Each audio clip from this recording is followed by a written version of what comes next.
Okay, so good evening and welcome everybody at our next Liberty webinar. And if you don't know us, we are Students for Liberty, and we are a student organization dedicated to spreading the ideas of classical liberalism and individual freedom. If you want to find out more about us, just find us on Facebook, for example, Students for Liberty CZ, and you can join us, you can support us, or you can just find out more about what ideas we support. And today we are going to talk about the reasons behind the change that led to the current wealth of the Western civilization and why it hasn't happened elsewhere in the world. And we are going to talk with Dr. Stephen Davies from the Institute of Economic Affairs. And Dr. Davies is an economic historian, so he is the perfect person to talk about this topic. I'm really glad we have him here. So I pass it on to him, and I hope we will have a lot of interesting questions. So if you do, please ask them in chat. And after Dr. Davies' talk, we will invite you here on the call, and you can ask some more questions in person. So if you have any questions, just ask or wait until the end and then ask. And now I pass it on to Dr. Davies. Thank you very much for coming today.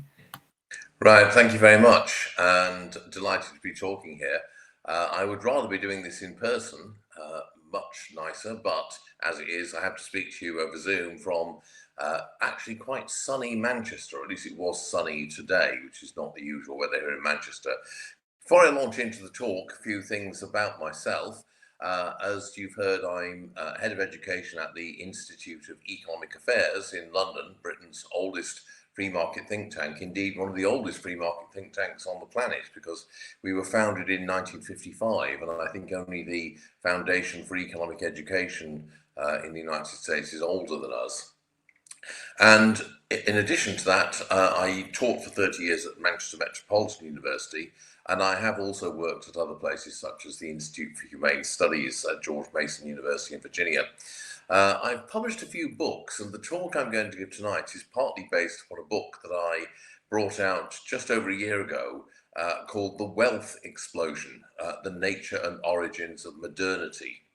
And in addition to that, I've got several other books. I have a book on empiricism and history, and I have a book that's just come out, fresh hot off the press, so to speak, called The Streetwise Guide to the Devil. I wanted to call it The Life and Times of Satan, but the publisher wouldn't have that. So that's another of my interests, along with quite a few others like science fiction and heavy metal.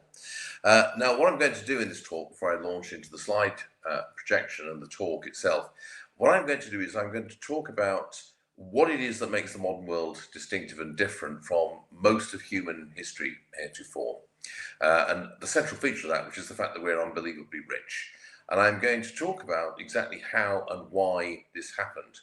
And one of the crucial things which I'll highlight at the start is that a kind of narrative about what happened, which is quite popular, I think, amongst people of a free market or libertarian persuasion, is actually incorrect. I used to believe this myself, but my own research and the work of many other scholars convinced me this was actually not correct. It needs to be tweaked. And I'll then give my own account of actually what happened, which is not only just my view, it's the view of quite a number of scholars, including, in slightly different variants, though, including amongst others Deirdre McCloskey and Jack Goldston. So, without any more ado, let's go into the slideshow. So can you all see my slides there? Yes, we can. Right, okay. Can you just maybe, we can just see them? Yeah, now we see them, perfect. Yeah, it's got now. So there's the actual title, and you'll notice the subtitle, because the story of how the modern world got rich is more than just the West. If you focus too much on just how the West became rich, to give the title of quite a famous book, you're not going to get the right answer. You're going to miss what's going on. You need to look at the world as a whole, because it's by looking at it from a global perspective that you realize what makes the modern world different and why it happened and started in Western Europe when and where it did. So here's the basic facts that we need to start off with.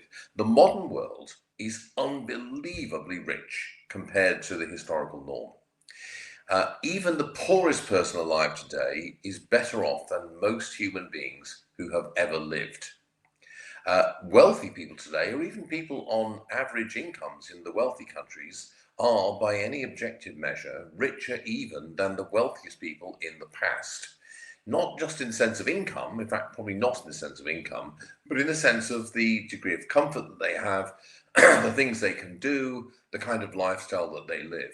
A relatively poor person today in Europe or North America or Japan or China or India or most parts of the world, in fact, is living better than, say, Louis XIV of France did at the height of his power in the middle of the 17th century.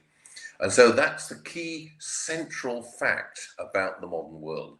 It explains a whole lot of other things, such as the fact that premature death from illness has become a relatively rare event, even in the course of the current pandemic. That remains true. That death from accident has also become much, much rarer than it used to be. That very few people now live to the age of 20 and have the loss of a close relative, a parent or a sibling, whereas until as recently as 1900, it was very unusual to reach the age of 20 or 21 and not have lost one of your parents or at least one of your siblings by the time you got there. To give you an idea of how big that particular change has been, in the world up until about the 1850s, 1/4 of all people born died before they reached their first birthday. That's why, by the way, you read figures about how the average life expectancy at birth was 30 years. That's actually a rather misleading statistic if you don't understand how it works. The reason why that is so low is because of the 1 in 4 people who died in infancy before they reached their first birthday. If you made it to the age of 7 or 8, you had a pretty good chance of living to 50 or 60. But the death rate in early childhood was so high that it brought down the average life expectancy at birth dramatically. Another example of the way the world is different is that until really the 1850s, 1 woman in 4 would expect to die during childbirth. In each individual episode of childbirth, there was a 1 in 4 chance that you would die subsequently from puerperal fever, until Semmelweis discovered that you could prevent this through the simple expedient of washing your hands. So we're incredibly wealthy, but this wealth is not just a matter of having more stuff. It's brought a whole range of other social, intellectual, cultural changes with it. In income terms, we are 30 times richer than our ancestors were. The average income today in the world is now 30 times what it was all over the world for the greater part of human history. John Maynard Keynes estimated in 1919, in The Economic Consequences of the Peace, that Europeans at that point were 6 times richer than they had been in 1800. We know that he was actually too cautious. The correct figure was actually 9, but it was still a pretty good guess on his part. This is quite simply a staggering increase in wealth in a relatively short space of time. As it says here in the third line on this slide, the World Bank estimates that in 1800, 90% plus of the world's population was living on the then equivalent of $1.25 a day, which is the benchmark the World Bank uses for abject poverty, bare subsistence. Today, according to the World Bank's most recent report, the proportion of the world's population living on that kind of income is less than 10%. And it's actually fallen from 50% of the world's population in 1970 to less than 10% today. So there's been an incredible improvement in the last 50, 60 years. Now, that's an incredible change. You've gone from a situation where 90%, virtually everybody on the planet is living in abject poverty with all that that brings in its train, to a situation where that's the fate of only 10% of the world. There are still a lot of people who are living in severe poverty. They've got an income of, let's say, $2 or $3 a day. But even so, that's much better than the historical norm. And what is even more important is the trend, because the trend is steadily for more and more people to move into at least the middle income zone, as the World Bank tends to establish it. And all of this incredible transformation of the economic conditions of humanity and of the everyday life of ordinary people, which is determined by their wealth, if you will, by the amount of resources and income that they have. All this has happened in the last 200 years. In just 200 years, there has been actually an accelerating improvement in the everyday life and living conditions of ordinary people all over the planet. Now, there have been interruptions to this, but those interruptions actually have been too small, when you look at the longer term perspective, to interrupt this enormous process. So that's the basic reality. And the other basic reality to grasp is that this is in sharp contrast to the rest of human history. What has happened in the last 200 years is something utterly, historically unprecedented. It is not the continuation of a long run historical trend. It's not that we've got a situation where you're starting off with very slow, gradual growth, and it's just that in the way that an exponential curve works, we've suddenly reached a historical, a point where the growth becomes sufficiently large to become noticeable. No, it's rather that you have a period of very, very long historical continuity, and then about 200 years ago, something changed, initially in one part of the world, but now increasingly over the planet as a whole. Now, here are the big questions that arise from this. How and why did this happen? How and why did something which had appeared to be fixed throughout the whole of human history suddenly change? If you think about the Bible, one of the last things that Jesus said to his disciples was, "The poor you will always have with you." And one of the things he meant by that was that poverty was the normal state of affairs. There would always be poor people. And they would always be the overwhelming majority. And that was a quite reasonable thing for anybody to say. And it remained a sensible thing for anybody to say throughout most of human history subsequently. So why was there such a sudden change? And how did it happen?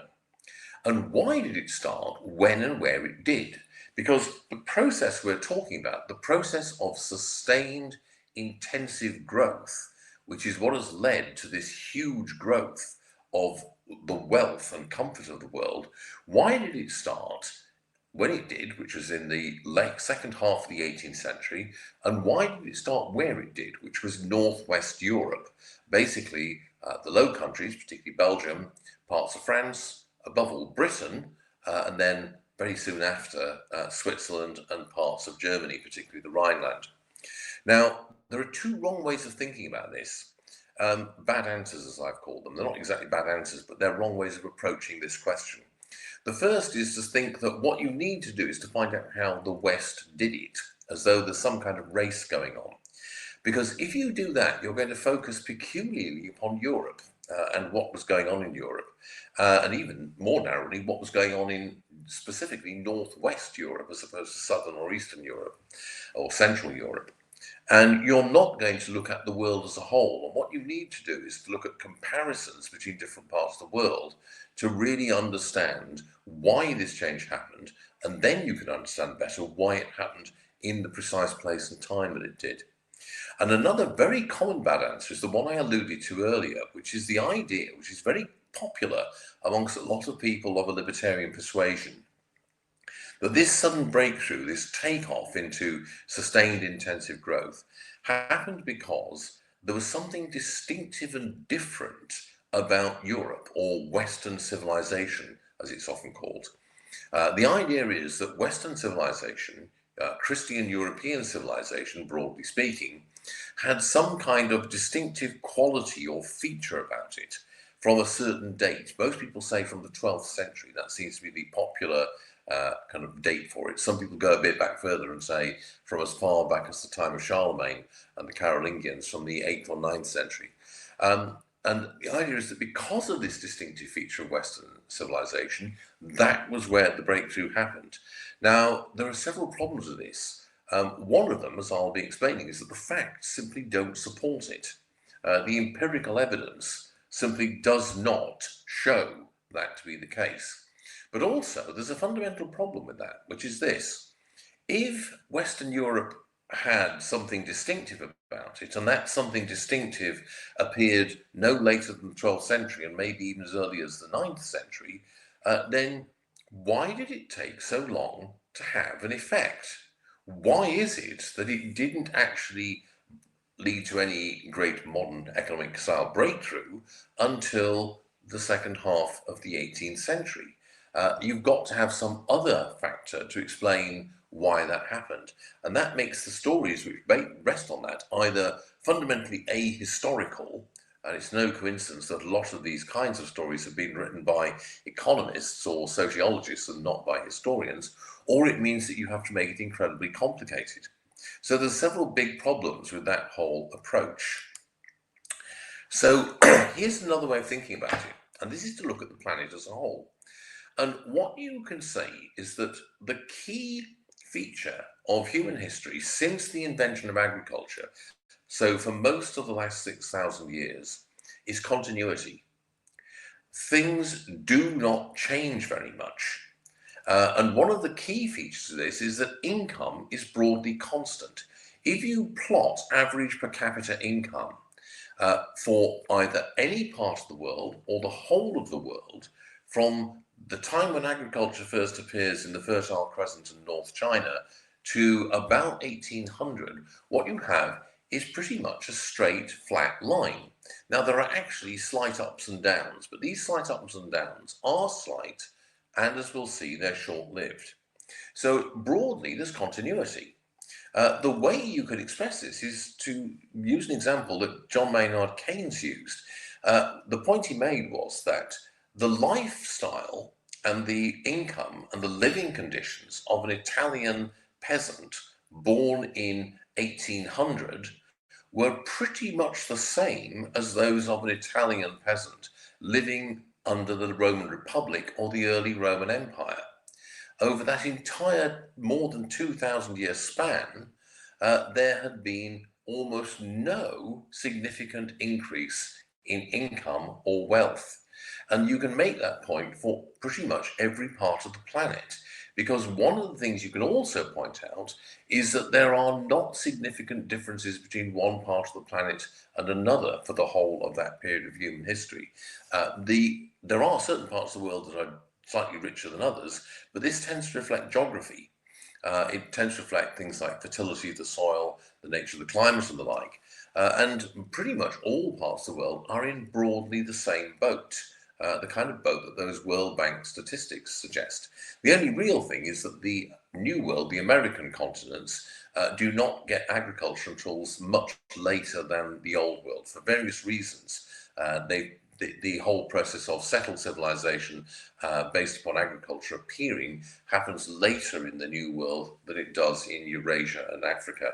But apart from that big exception, pretty much all of the world is in the same boat. And you've got, as I say, this very steady continuity. Now, you may say, wait a minute, this is crazy. There are loads of changes. There are things like the collapse of the Roman Empire, there are barbarian invasions, there are great civilizations that rise and fall. There's all kinds of changes going on. You get huge events like the rise of Christianity, the rise of Islam, the appearance of Buddhism, enormous cultural changes of that sort. So you can't possibly say that continuity is the main thing. And certainly in terms of things like politics or cultural history, this is true. There are enormous and dramatic changes. But in economic terms, there aren't. And above all, what you find is that underneath all the very dramatic change, the changes such as the rise of an entirely new religion, the collapse of the old pagan religions of the ancient world and the appearance of Christianity and Islam, for example, between the 4th and 7th centuries AD, everyday life remains pretty much the same. So although you get the appearance of very rapid change at the level of politics, at the levels of the way people live day to day, their everyday mundane experience, things do not change much. They remain pretty much the same. And to the extent that there is change, for reasons that we'll see, the changes that you do see have a cyclical quality. In other words, what you find, if you look at that very long 6,000 year of human history, is that you don't find a kind of steady onwards and upwards, a steady rise and growth, or for that matter, a steady decline. What you find is a roughly cyclical up and down wave-like pattern, in which periods of dynamism are succeeded by troughs. And the overall effect, once you've smoothed out the peaks and troughs, which are not very big anyway, is therefore roughly a straight line. So that's the basic reality of human history. If you look at it from the perspective of modernity, there's lots of change in some areas, but in the crucial thing, material living conditions, things remain much the same. Now, why is this? Well, the answer is that our ancestors lived, as it says here, in a world of strong Malthusian constraints. Now, you must know, I presume, who I'm talking about here, Thomas Robert Malthus, the actually rather genial but professionally rather gloomy English clergyman and economist who wrote in 1798 one of the most influential little books ever written, the Essay on Population.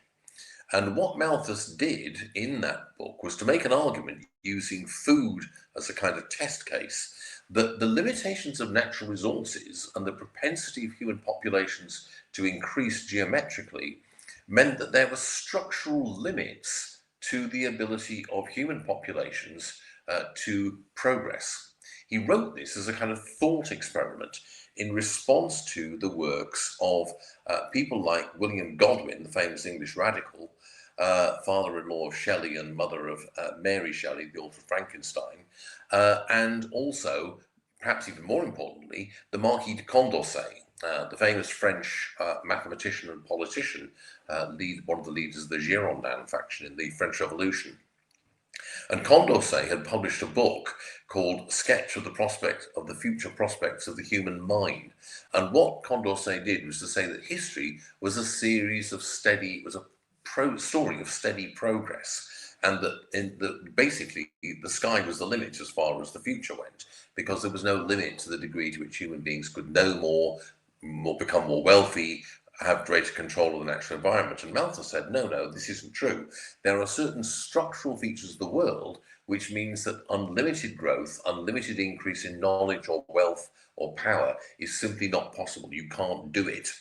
Now, the point is, he proved to be wrong about the world since his own time, but he was right about the bulk of human history, because that is the world our ancestors lived in. They lived in a world where natural resources of all kinds were severely constrained, and where if population tended to increase, it would eat up all of the surplus that was being produced, quite literally eat it up, you might say. Now, this meant that human beings lived a very constrained life. The only way to escape this Malthusian cage, the limits of natural resources, the limits of what you could do, given the amount of energy available, the number of human beings on the planet, and things of that sort, was to innovate, to use resources more effectively. Now, the reason for that is this. There are two kinds of economic growth: extensive growth and intensive growth. Extensive growth is the one that you get mostly in most of human history. It's where you get more output from more input. So you work double the amount of time and you get not quite double the amount of output, but almost. Similarly, if you double the amount of land put under the plough, you will have not quite double the amount you had before because of diminishing returns, but you will still have a lot more. And so that is extensive growth. The point is you have to put more in to get more out. Now, the point about extensive growth is that it does not lead to a sustained rise in living standards or incomes unless population remains constant. And what happens historically is that doesn't happen, because when you find that there has been extensive growth, it doesn't lead to any increase in factor productivity.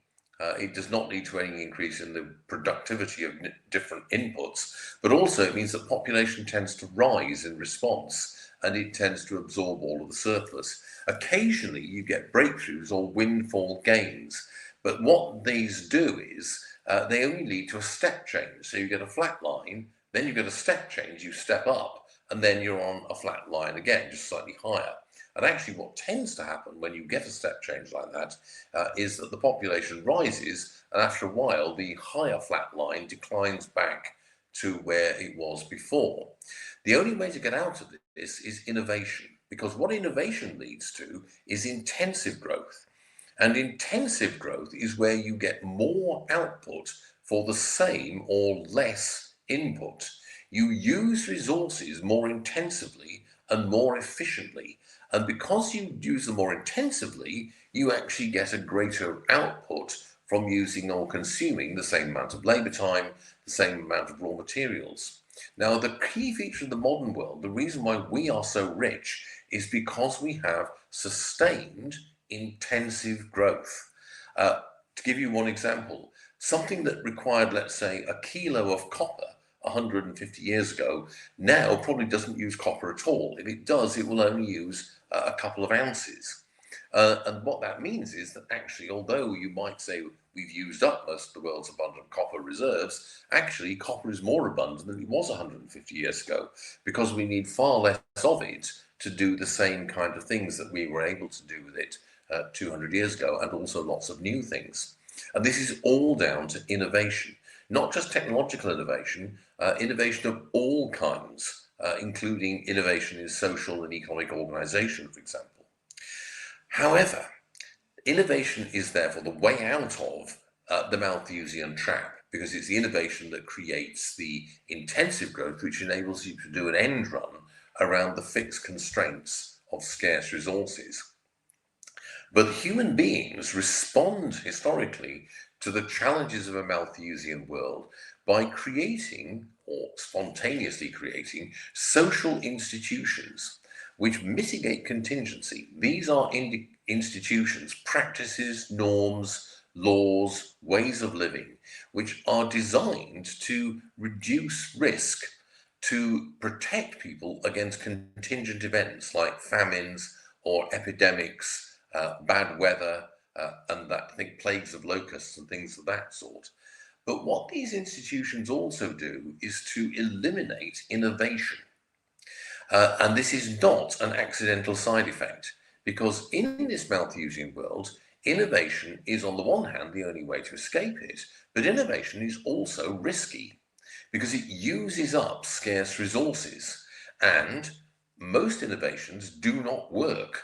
And suppose you've used up a bit of those scarce resources that you have, that might make the difference between living and starving to death if the harvest fails. And so innovators are dangerous. And so what you find is that virtually every human society before the modern world has what's called a moral economy, which is a network of institutions developed in response to the problems of the Malthusian world, but which have the paradoxical effect of protecting people to some degree against it, but at the same time making innovation very, very difficult. And this means that they've blocked off what is actually the way to escape the Malthusian world.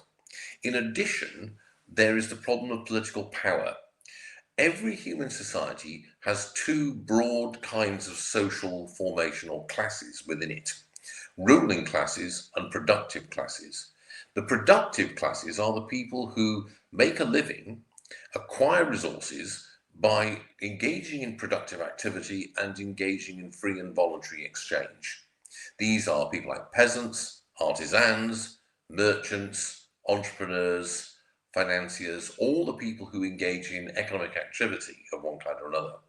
The ruling classes, on the other hand, are people who specialize in the use of deadly force. Their comparative advantage, if you will, is in killing people.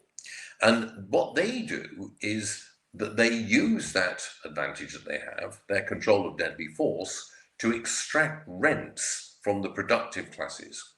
They also do provide certain public goods, such as defense against other bandits, because that's what they are, basically, bandits. They provide defense against other bandits, and they also provide things like mechanisms for settling disputes. So who are the ruling classes? Well, historically, there are two main kinds: aristocrats and clergy, priests and kings, if you will. And there are also smaller groups of other people, in particular privileged members of the productive classes, who cut a deal with the ruling classes in order to get a privileged position. They become tax farmers or something like that. And there may be others as well, but mostly those are the two big groups. Now, in every society, therefore, historically, you have ruling classes and you have productive classes.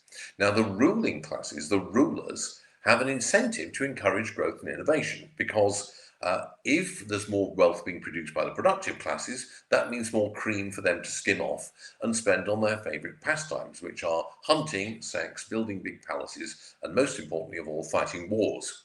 But they have a much stronger incentive to actually limit and contain innovation, or even to stop it. That's because, to the extent that innovation takes place, it gives the people they're ruling over more room for maneuver, and it means that their own position of power is undermined. In addition, they're at the top of the tree, so why should they want anything to change? That is risky. You might actually lose your privileged position.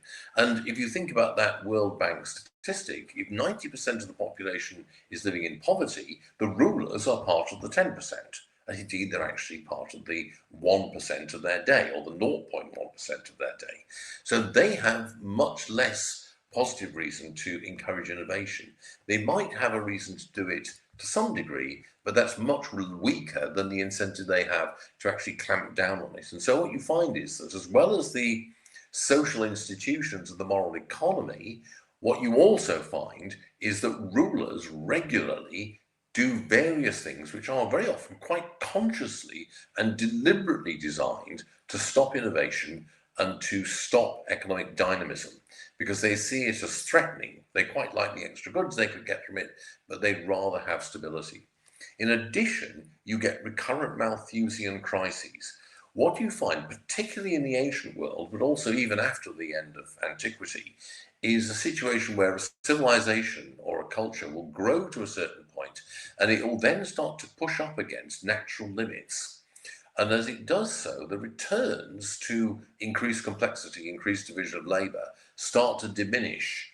And at that point, you then typically enter into what anthropologists and archaeologists call a simplification episode, in which the society collapses, and it goes from being urbanized, civilized, with a fairly advanced division of labour, it suddenly reverts back over about 100-year period to being much, much simpler, much cruder, and also typically with a much lower population. So most of the Bronze Age civilizations of antiquity collapsed around about the 1170 BC era. 1177 in particular seems to have been the kind of critical turning point year there. The classic Mayan civilization in the New World collapsed in the 12th century over a period of about 100 years. And we went from having great Mayan cities and a very elaborate civilization to a lot of very poor peasants living on slash-burn cultivation in the jungles of lowland Central America. And this obviously, of course, also stops innovation. Now, what you find is, however, that there are escape attempts that our ancestors make repeatedly in different parts of the world to get out of this Malthusian trap. You get episodes which typically last for about 100 to 200 years of dynamism, of innovation and growth. You get periods where you look back at the past, and in that particular time and place, you can see actual modern style intensive growth, typically at quite low rates, about 2% or 1.5%, that kind of era. But you can see technological innovation, intellectual creativity and discovery, business innovation, and you can see economic growth of an intensive kind. And I've got some examples for you here. Late 12th and early 13th century Europe is another one. The 9th century Middle East, particularly under the Abbasids, and even perhaps it's the late 8th and early 9th century, under the height of the Abbasid dynasty. The 4th century in India under the Gupta dynasty. The big example is Song China, China between the 11th and 13th centuries. The 2nd century of the Roman Empire, the period from roughly the advent of Vespasian, the Flavian dynasty, through to Marcus Aurelius. So that's another example. In all of these cases, you can see for at least the top 10% of the population, something close to a modern standard of living, actually. And you certainly see the economic dynamism. But the point about these efflorescences, as Jack Goldstein calls them, is that they don't last. What happens is that the dynamism fades away. and there's a kind of reversion to the historical norm of little or no growth. Sometimes the dynamism is deliberately stopped. This is what happens in the most spectacular case, which is Song, China, where following the Mongol conquest and then the overthrow of the Mongol dynasty by a Chinese rebellion in 1368, the new Chinese dynasty, the Ming, quite deliberately, systematically stop the economic innovation and dynamism of Song, China, which they see as having brought disaster upon the Middle Kingdom. What you also very often find is that technology is lost. So, for example, one of the major technological breakthroughs of the 2nd century Roman Empire, which led to an actual revolution in many areas, was the invention of concrete. So the Romans went through a phase of building all kinds of things, like the Pantheon in Rome, for example, out of concrete. Now, you may not know, but that Roman concrete was way better and superior to modern concrete. For one thing, it didn't suffer from concrete cancer. It actually became more robust, harder, and more resilient with age, particularly if it was exposed to water. And it was only last year that we finally worked out how the Romans did it. It was because they put a particular kind of volcanic pumice or ash into the mix for the concrete. So we've now rediscovered a very important technology, which is what the Romans used for many of their large civil engineering projects, such as the enormous new port that the Emperor Trajan, for example, built near Ostia for Rome, the Porto Novo, as it was called. So that's an example, just one of many, of ways in which entire elaborate technologies can appear during one of these efflorescences and then be lost as a result, with corresponding impacts upon the wealth and capacity of human beings to manipulate or control their environment. Now, crucially, this is the point I made earlier, the West, or Europe, is not unusual. Until the early 18th century, Europe is not different to the rest of the world. It's exactly the same as the rest of the world in terms of its internal structures, the way it works, and its living standards. In fact, it's a backwater. I did say that although most parts of the world are on the same footing, you can say that certain parts of the world are perhaps more advanced or more economically dynamic than others. And Europe, for most of its history, until really the 18th century, is much less advanced and certainly less economically significant on a global scale than China or India, East Asia or the Indian subcontinent, in other words.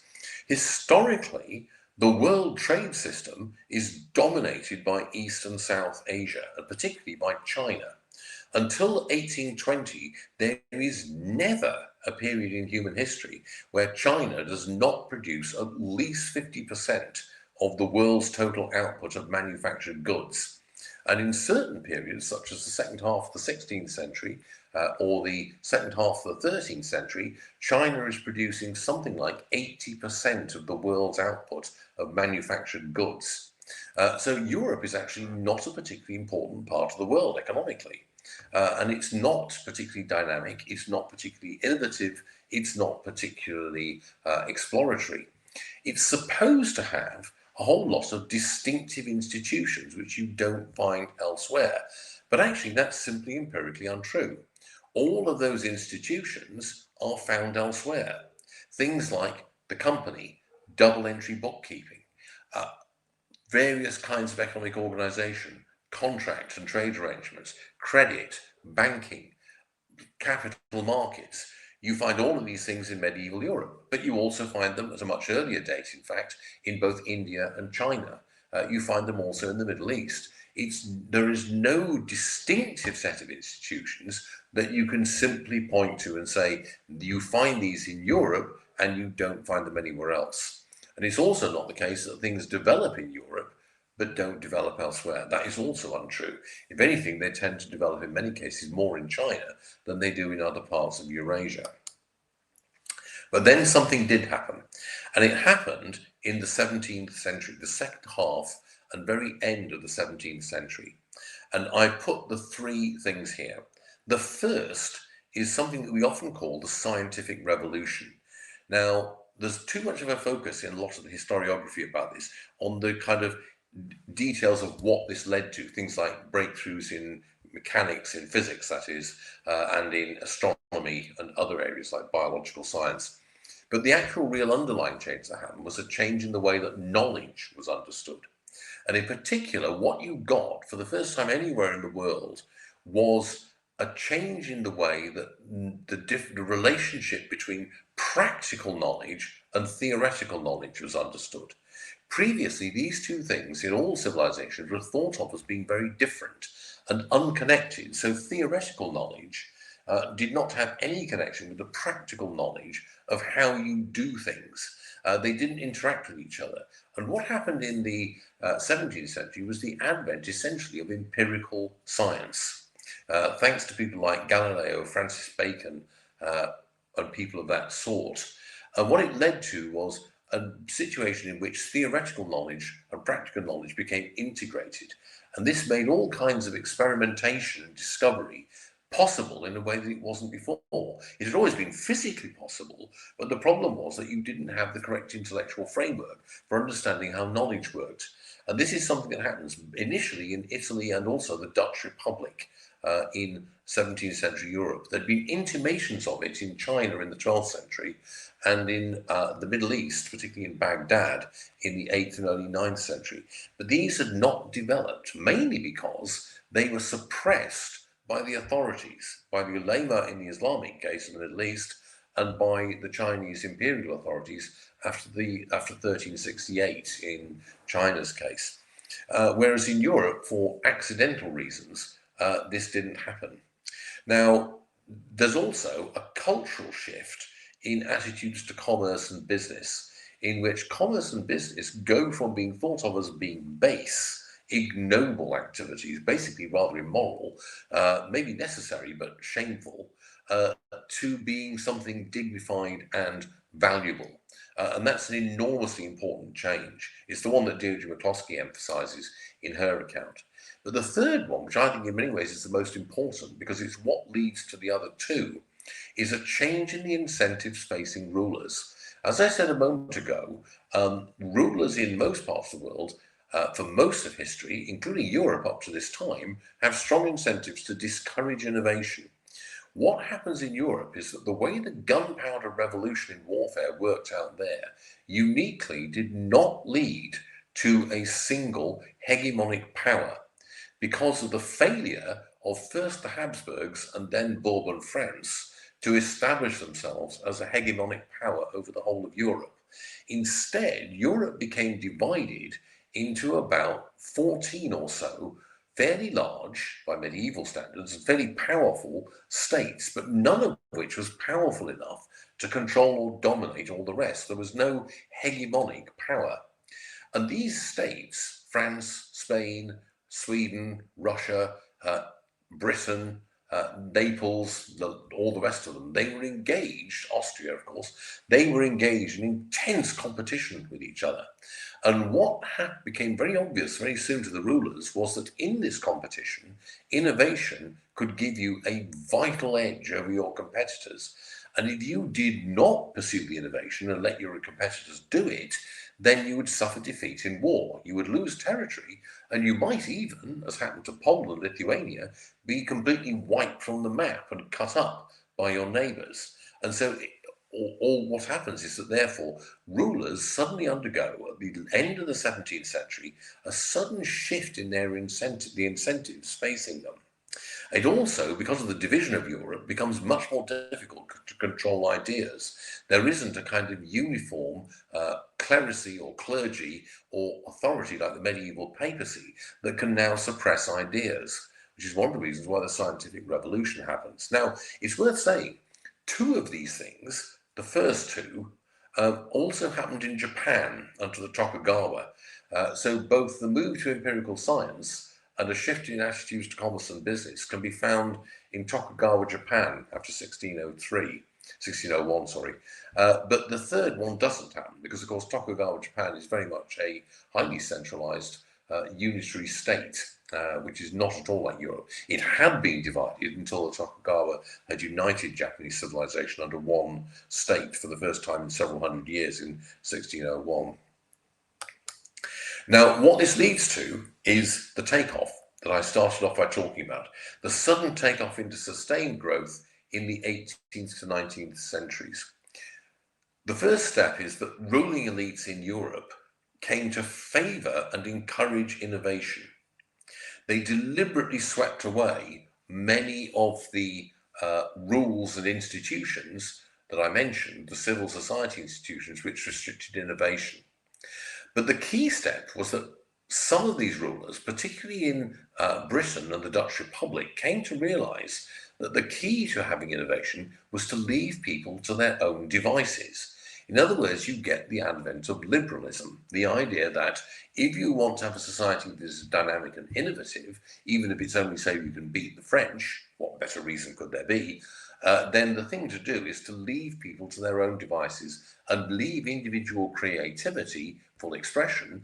And what you do need to do if you're the ruler is to stop other people from stamping on the innovators.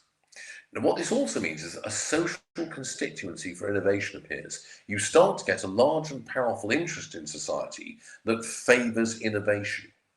And what then happens is from about the 1770s through to the 1860s, there is a really intense political conflict.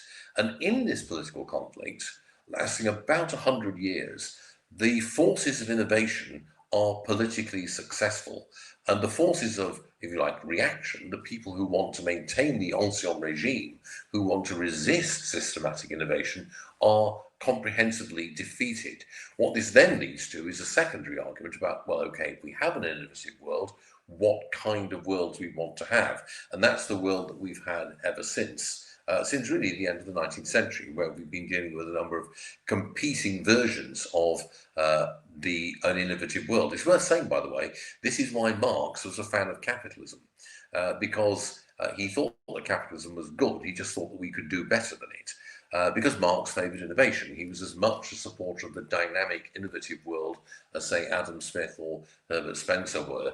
It was just that he thought you could organise it in a different way. And so we go from a big debate about whether or not you should have innovation at all to a debate about what kind of innovation and what kind of society you want to have grow out of it after about the 1880s or 1890s. And that's the world we are still in. Although there are still a surprising number of people who think that we should stop technological innovation and go back to living the way our ancestors did in the Malthusian world. And so that is the crucial process. So what we want to take away from this, well, here to wrap up finally, are the 6 takeaways I would give from this story I've given you very quickly. The first is the one at the top there. The key to wealth, growth, and social diversity, range of ways of living, in other words, is innovation. That's the central thing.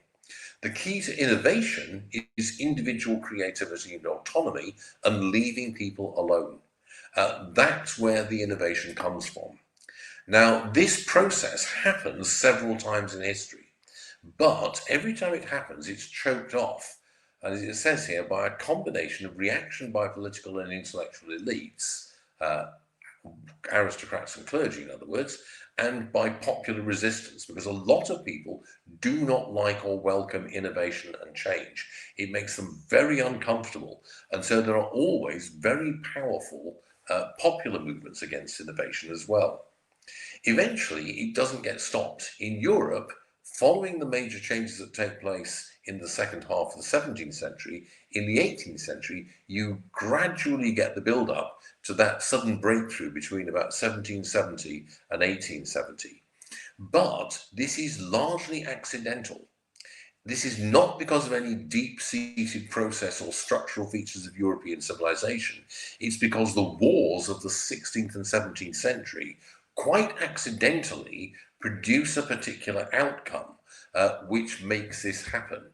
It could very easily have not happened, just as it had not happened many times before. And also, we should not assume, because of this, that this is something which is inevitable and is going to go on forever. It could very easily be reversed. And the Ming Dynasty in China, in particular, shows us how it can be reversed. So if we have a kind of anti-innovation politics gain power in the world, then it could be done. Fortunately, the big thing is that for this to happen, it would have to gain power all over the world. Because as long as one part of the world remains committed to economic growth and innovation, it will continue to grow. even if the rest of the world decides not to. And the incentives facing rulers around the world are still basically the same as those facing rulers after the Treaty of Westphalia. Finally, a very specific and concrete prediction, the future world is likely to be dominated by Asia. The period between about 1820 and 1990 maybe, or 2000, in which the lands around the North Atlantic, North America and Europe, were dominant in the world economy, is actually a historical aberration.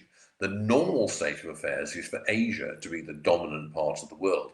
And this makes sense because that's where something like 70% of the world's population live, and always has been. And so it's not surprising that therefore in the future, I predict the world that we're going into is going to be dominated by China, India, Southeast Asia, maybe West Asia, but certainly by the East Asian and South Asian parts of the world. I'd also put money on Africa, but the point is that we're no longer dealing with a world in which the dynamic part of the world is simply located in one place. That is no longer true. It's the entire world now that is dynamic in the way that Europe became quite suddenly and accidentally, as I say, in the later 18th and early 19th century. And so that's the world we can look forward to going forward.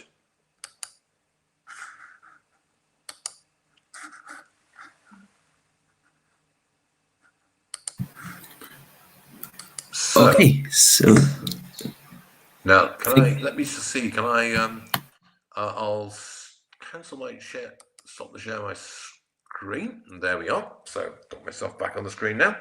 So what questions have you got for me now? Okay, perfect. So we will invite our viewers on YouTube to join us on the call, and just follow the link in the comments. And before you join us, we have just one question so far in the chat, and it's more of a comment than a question, but I guess we can frame it as a question. And it says, it asks about the period before the 17th century. Yeah. And the question is whether the reason why the progress or the beginnings of the progress were stifled is whether it cannot be generational change, whether the generation after the generation that was focused on production was more focused on consumption, and that's what led to the progress being stifled. Well, no, because the thing is, what we're talking about is a process that actually takes quite a long time. So you have a series of developments, political and intellectual, in the second half of the 17th century, but these take quite a long time to work through. You don't start to get really major economic effects until the 1750s, really, when you start to get the first of a big series of technological breakthroughs. We've had 4 major waves of technological breakthrough since then.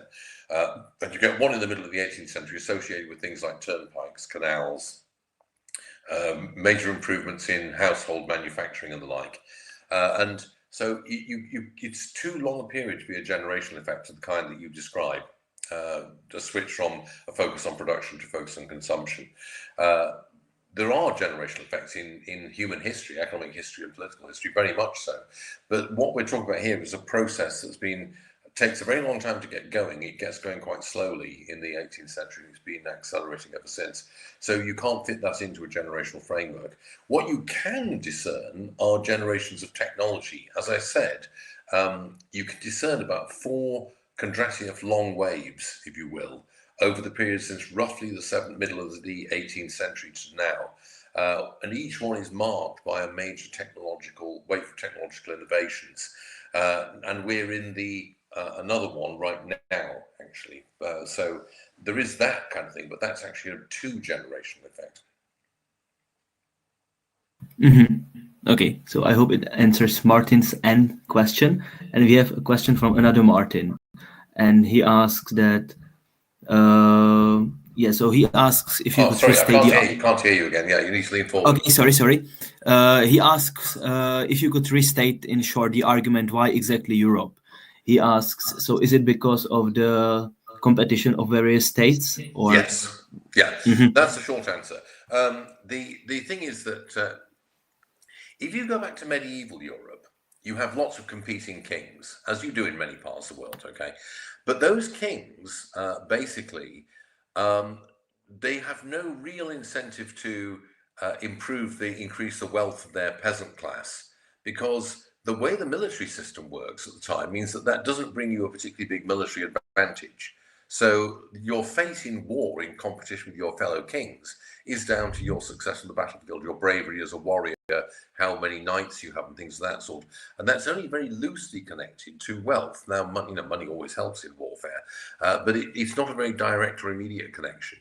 And above all, there's very slow innovation in warfare itself. Now, what happens in the case of Europe is this: about the early 14th, mid 14th century, gunpowder it's invented by the Chinese about 100 years before then, and it starts to spread across Eurasia in the early 14th century, and it leads to a revolution in warfare. And what it leads to in most parts of the world is what are called gunpowder empires. So by the time you get to, say, 1550, most of the world is dominated by very large empires, which are founded upon a monopoly of gunpowder weapons. So you've got the Ottoman Empire, the Russian Empire, the Mughal Empire, the Ming Empire in China, the Safavid dynasty in Iran, the Uzbek Sultanate in Central Asia. Morocco is another one. And these dominate most of the world. And this was the outcome of wars, a succession of wars in each of these parts of the world. Now, in Europe, it looks as though the Habsburgs are going to do the same trick. Because if you look at Europe in 1500 or 1520, certainly you would have backed Charles V, Carlos I of Spain, to become the hegemonic power in Europe. He had an incredible array of advantages. And the Habsburgs remain in a very powerful position right up to the 30 Years' War. But they failed to defeat the Dutch, and they failed to take advantage of the collapse of France's great power. And the result is that in 1648, the Treaty of Westphalia recognizes the fact that Europe is divided into a whole series of separate states, and it creates a system of international relations we're familiar with today, which is why we still talk about the Westphalian system, of course. And what that means is, therefore, you've got competing states, but they're competing in a different way to medieval monarchies, because you're now in a situation where economic growth has a much more direct effect upon the fortunes of your kingdom in competition with other kingdoms, because you need lots and lots of productive power to build the kind of huge modern navies or support big modern armies that the gunpowder revolution has made necessary. Plus, also, I mean, why do you think kings are interested in funding things like physics and the research people like Isaac Newton? Well, it's for a very simple reason. It has a major payoff in terms of ballistics, working out how to make artillery more effective. And so the reason why rulers are interested in innovation is quite straightforward. They want it for greater military advantage. Why does the British state in particular promote innovation? Well, suppose you are running Britain in the early 18th century. What's your view of the world like? Well, your view is dominated by the fact that from your point of view, you're engaged in a life and death struggle with France. And France is a really dangerous opponent. It has twice as much territory, twice as many people, is much richer and much more powerful, has a far bigger army, has a navy as big as yours, but the only thing you've got going for you is that you have a big navy. So the British are the underdogs, and the ruling elite in Britain, they think, well, we need every bit of assistance that we can get. And so they have a very powerful incentive to encourage innovation in Britain, so to try and even up the disadvantage that they're at against the France of the Bourbons. But then in Europe, France and Austria are engaged in competition until the diplomatic revolution. And they are also, each of them is sufficiently powerful that if it lost a war, or if it won a war, it could dismember the other. And so the competition is equally fierce on the continent, but it's particularly acute for the British and to a lesser extent the Dutch. Thank you. I think it also answers another question that appeared meanwhile in the chat about how the more progressed states get defeated by other less progressed states in wars. And just let me say this again. We will soon stop the stream. So if you want to ask more questions, join us on the call. The link is in the video in the comments. And let me just say it again in Czech. Připojte se k nám na ten call, najdete popisek v komentářích na YouTube. a budeme pokračovat diskuzi, tady stream za chvilku ukončíme. Okay, and we got another question in chat, and that is that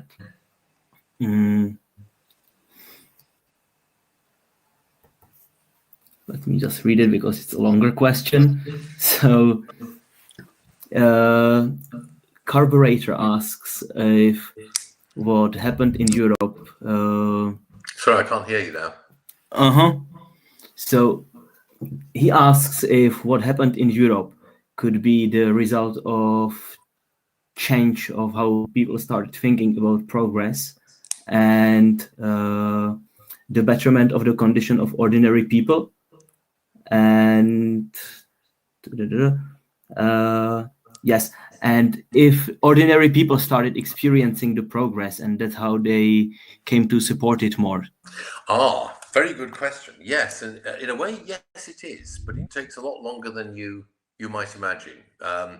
So two things there, really. The first is the idea of progress. Now, that's an idea that doesn't really get established until the very end of the 18th century, because historically, we forget just how unusual the idea of progress, the modern idea of progress, actually is. Most human beings in history, most educated people, have thought of the world as going through a cycle. So if you look at the ancient world, most of the Asian civilizations, the idea of history that you get there is a cyclical one. It's one of regular flourishing, decay, death, rebirth, and so on. You find this in Hinduism, you find it in a lot of the pagan religions of antiquity. Now, Christianity and Islam both have a different story, because in Christianity and Islam, and also, of course, in Judaism, you have the monotheistic faiths. What you have is the idea that history has a kind of single arc or arrow. It's not cyclical, because God has a single purpose for the whole of history. It's going in a single direction the whole time. But this is not the same thing as progress. For most Christian thinkers, history is actually a story of steady decline, because the idea is that God made the world perfect, and then there was the fall of man, and things actually got worse and worse until, of course, the advent of Jesus and his redemptive sacrifice on the cross and resurrection.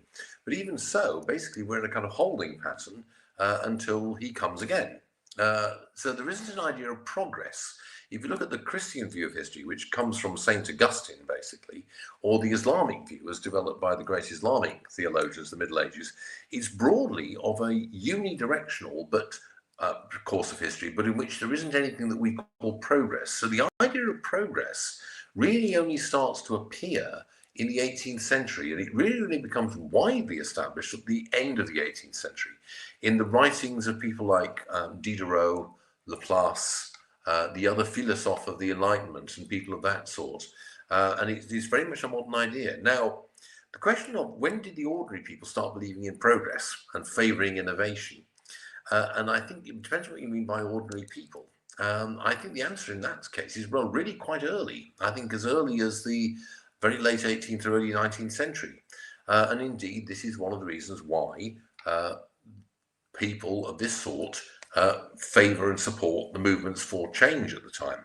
On the other hand, it has to be said, a lot of the artisan and peasant classes, the lower classes, if you will, of historical European societies, are hostile to change. If you look at so-called early socialist movements, they're actually not socialist. They're movements led typically by artisans who are trying to put a lid on technological innovation. Because if you're a skilled craftsman, you don't want the factory production system because it produces cheap goods that drive you out of business.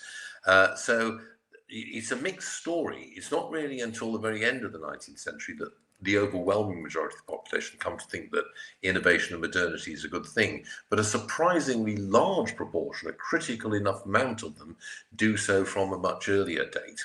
To some extent, by the way, this is a matter of character and temperament, because some people temperamentally like novelty. They like things that are new. They like new discoveries, new kinds of food. They like innovation.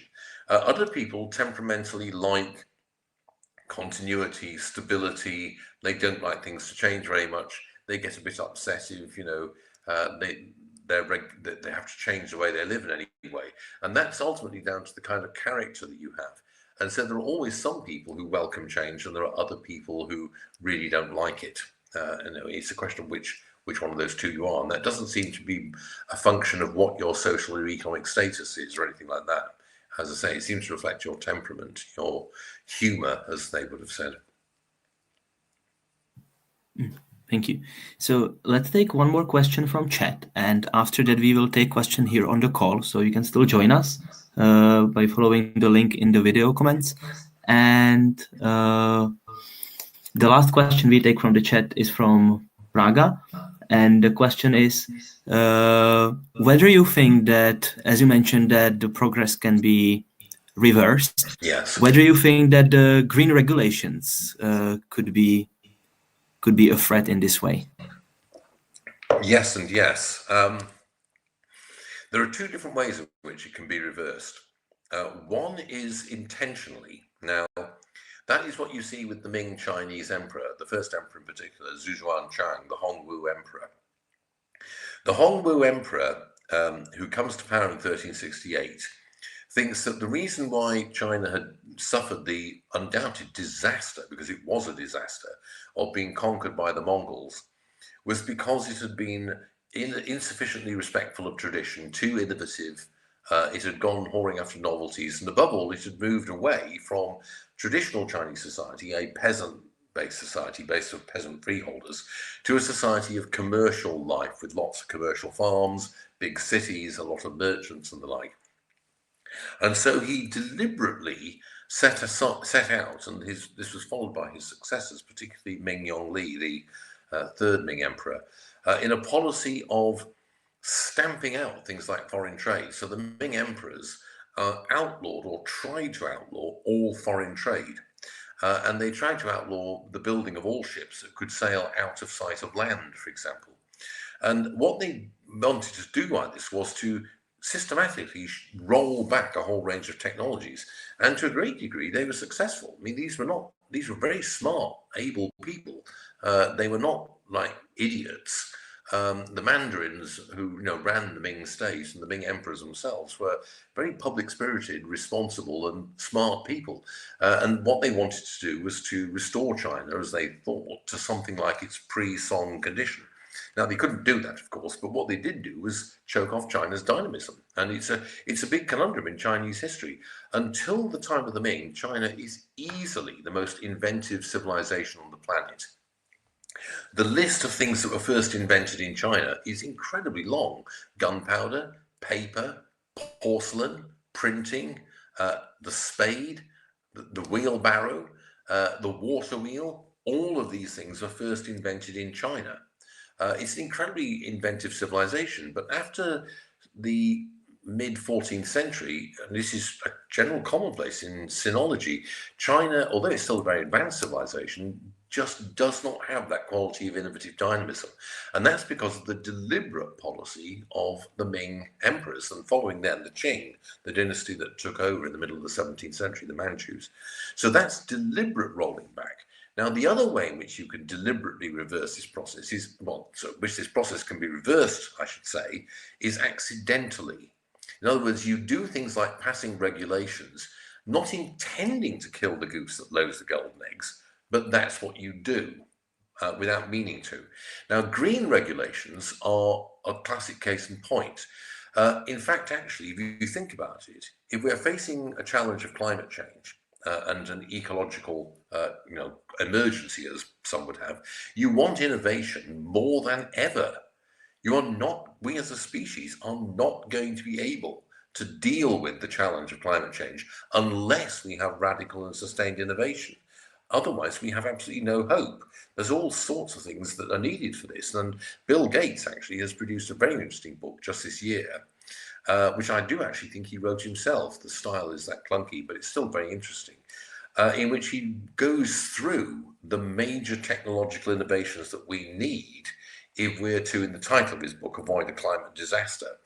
And that means that, therefore, if you are a logical or sensible person of an environmental persuasion, you should welcome innovation and support a dynamic market economy that will produce it. But of course, the problem is that what actually tends to be the focus of a lot of regulation of this kind is simply preventing people from doing new things or doing things that are supposed to be ecologically harmful. And the result of this, well, very often they are ecologically harmful, but the point is, instead of looking for innovations as a way of resolving this, the attempt is to block it out. And the danger is that you'll stop things in general. The other big risk, which I'm in some ways more alarmed about, is the tendency of the world to have uniform or harmonized regulatory regimes. Because one of the things that you get with competition between states is regulatory competition. You have different states, each with their own kind of way of regulating or governing their economy. And when you do this, what you find out is that some are more successful by the objective measure of economic growth than others. And this provides a kind of natural experiment in which you can work out what the best way of doing things is, and then choose to adopt it or not as you see fit. Now, if you think about the EU, since the Maastricht Treaty, if not before, the whole tendency there, because of the Single European Act, which Margaret Thatcher actually was responsible for, is to have uniform standard regulations across the entire continent. So it does away with competition and regulations between different member states. But it's not just the EU. The whole tendency of modern trade deals is towards regulatory harmonization, to try and have ultimately a uniform worldwide system of regulations. Now, the aim of this is to make international trade and commerce easier by doing away with regulatory barriers. But the result of it is going to stop innovation, because it means you'll have an enormously elaborate web of regulations which are the same all over the planet, and that will choke off innovation. And that would also accidentally and unintentionally, perhaps, choke off the innovative process that's brought us the benefits of the modern world. So that's the big risk, which is why I do not welcome the kind of large-scale trade deals that you see talked about, like TTIP or transatlantic partnership, whatever it's called, Trans-Pacific Agreement. I think these are actually very dangerous. We need to work out a different way of encouraging long-distance trade that doesn't involve systematic regulatory harmonization, because I think this could actually be very, very dangerous. Mm-hmm. Thank you. And we will continue in this debate informally, which means that we will say goodbye to our viewers on stream. And if you want to join us, we will still be here for a while. So you can still click on the link and join us here and ask your questions in person or write them in a chat here on the call. And just for our Czech viewers very quickly, příští týden nás čekají 2 webináře ze série Liberalismus v Čechách v pondělí a ve středu o Schumpeterovi a kořenech českého ekonomického myšlení, takže nás sledujte na Facebooku, ať vám neutečou. Těšíme se na vás příští týden a pokud se k nám chcete připojit sem na diskuzi o tom, jak svět zbohatl, tak ještě máte pořád příležitost. Tak jo, zatím.